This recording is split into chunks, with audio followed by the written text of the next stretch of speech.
Hola a todos, espero que estén muy bien. Hoy vamos a seguir hablando sobre rectificadores como una aplicación de los diodos y vamos a hablar en los rectificadores de media onda y vamos a introducir dos elementos. Uno es el uso de transformadores para la alimentación como tal en este tipo de circuitos y el otro elemento va a ser el voltaje de pico inverso o PIP por sus siglas en inglés. Para esto pues vamos a analizar el siguiente circuito donde tenemos un transformador en la parte inicial. Digamos que acá vamos a hablar muy general del comportamiento del transformador, pero en términos, digamos, prácticos, lo que sucede es que el transformador tiene dos relaciones de voltaje, uno que es el voltaje primario y otro que es el voltaje secundario. Y entre el voltaje primario y el voltaje secundario guarda una relación. Entonces, lo que nosotros tenemos es que el voltaje secundario va a ser igual a N veces el voltaje primario. Ahora importante, ¿de dónde sale ese N? Ese N es la relación de vueltas. Digamos que el transformador se basa en la configuración de dos bobinas que generan una inductancia mutua entre ellos y por eso una transformación de voltaje entre primario y secundario. El N simplemente es el número de vueltas del secundario sobre el N del primario. Donde desde visto el esquema, digamos que acá nos lo simplifican a una relación. Entonces, el 4 indica en este caso el valor en el primario, entonces el número de vueltas del primario, y el uno significa el número de vueltas en el secundario. Entonces, en este caso tendríamos un n de un cuarto. Eso quiere decir que el voltaje en el secundario va a ser igual a un cuarto del voltaje en el primario. Digamos que así funcionan la mayoría de fuentes. Viene de la red eléctrica y lo que hacemos es una reducción de voltaje. Pero también podría darse el caso opuesto, que lo que queremos es amplificar voltaje. Lo que sucede, digamos que de forma práctica, es que si aumento el voltaje disminuye la corriente para que se mantenga la misma relación. Pero pues digamos que acá nos importa simplemente la relación de voltaje para entender un poco el comportamiento. Listo, entonces en este ejercicio de acá, pues vamos a asumir que tenemos un voltaje de entrada que va a ser de 160 voltios, eh, 160 veces voltaje pico, voltios pico, más bien, que pena ahí la expresión. Eso quiere decir, pues, que esto va asociado a un seno de omega t, ¿listo? Entonces, acá lo que nosotros tenemos es que el VP es 160, ¿listo? Para que quede más explícito. Entonces, VP es 160. Pero acá, ¿qué sucede? Si ustedes se dan cuenta, el voltaje de entrada está conectado al primario. Entonces, lo que yo quiero calcular primero es cuánto sería el voltaje en el secundario. Entonces, en este caso, el voltaje en el secundario va a ser igual a un cuarto multiplicado por 160. Ahí vuelvo y repito, todo esto va por seno, ¿no? Digamos que es de la forma seno de omega t.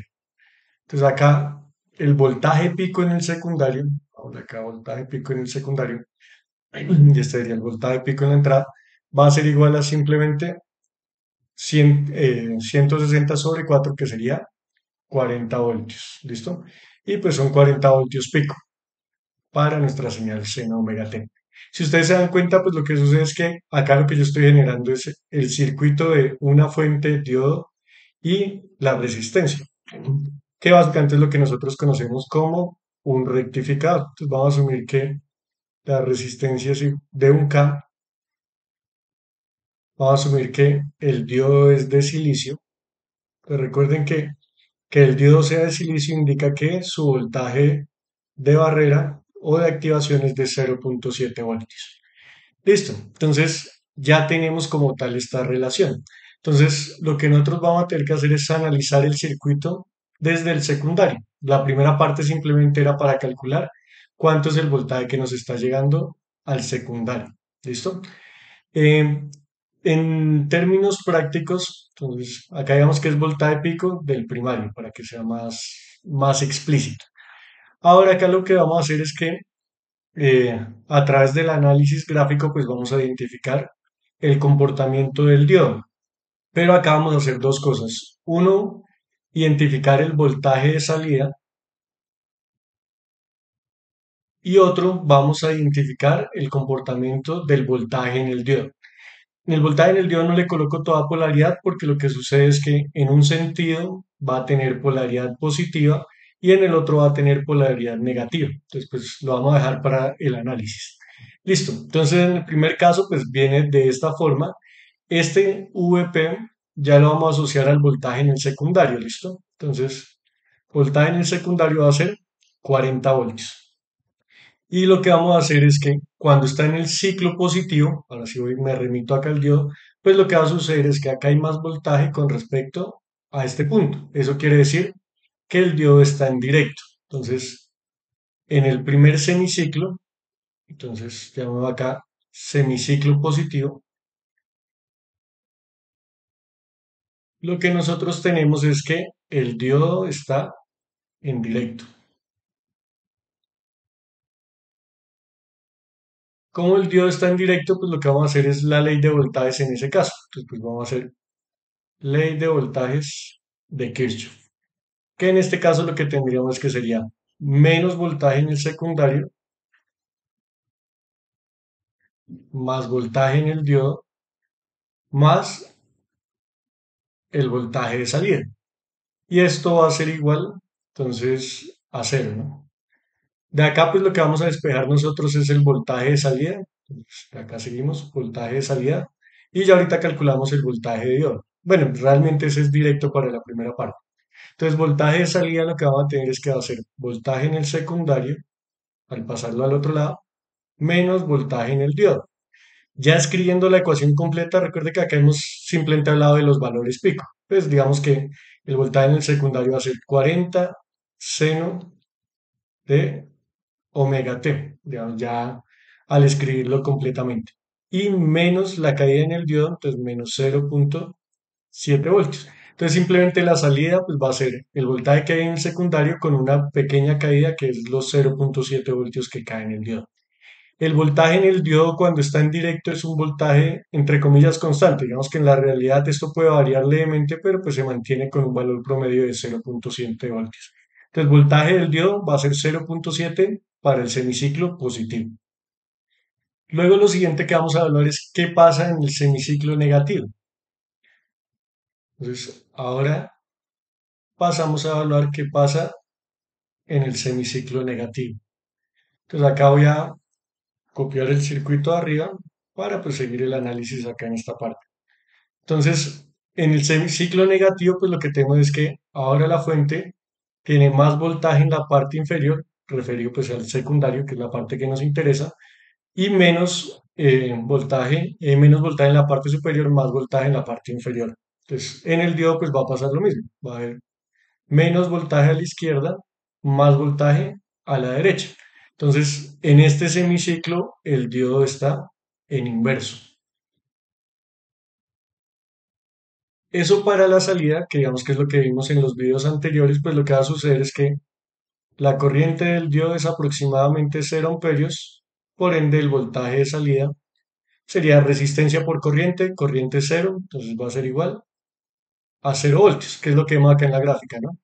Cuando está el semiciclo positivo, pues simplemente sigue la señal, semiciclo negativo, voltaje de salida es cero. Pero acá además nos va a importar cuál es el voltaje del diodo. ¿Listo? Entonces va a ser como otra nueva incógnita. Cuando está en inverso y cuando estamos, importante, utilizando señales alternas, esto se va a conocer como PIV, PIV, donde pues es sus siglas en inglés, Peak Inverse Voltage. Entonces, voltaje de pico inverso para nosotros en español. Entonces, ¿qué sucede? Pues lo que yo tengo que hacer es analizar lo que sucede en este circuito. Entonces, si yo analizo este circuito, pues lo mismo, voy a hacer ley de voltajes.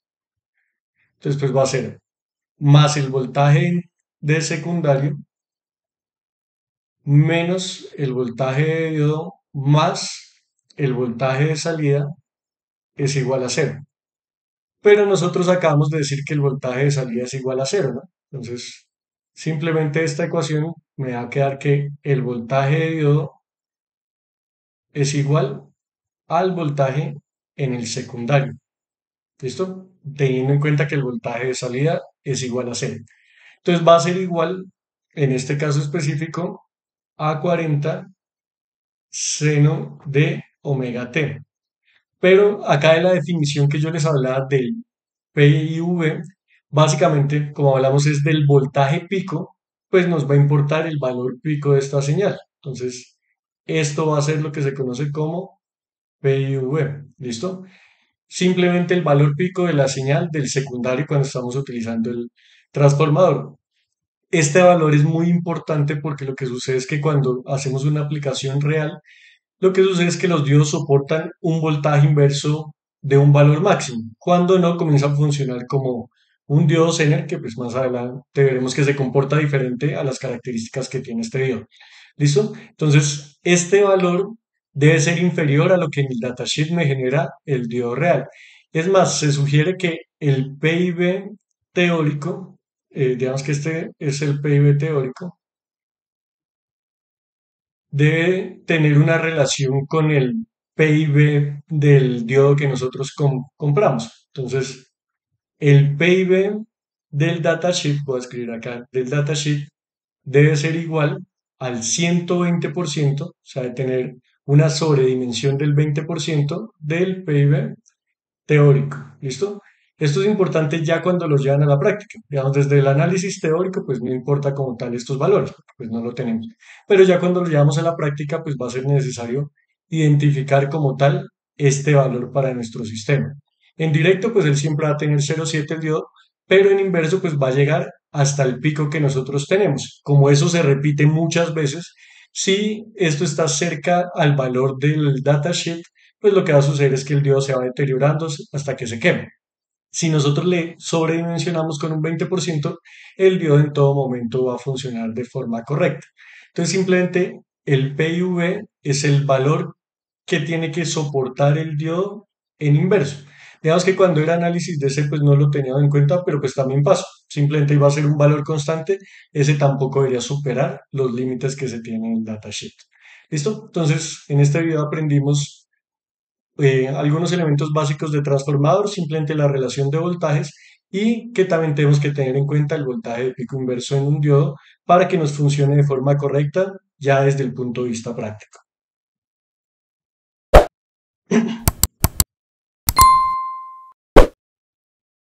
Listo, muchas gracias a todos por su tiempo, espero que les haya sido de utilidad, los espero en el próximo video donde veremos toda esta información pero ya referido a un rectificador de onda completa. No olviden suscribirse al canal, nos vemos en la próxima.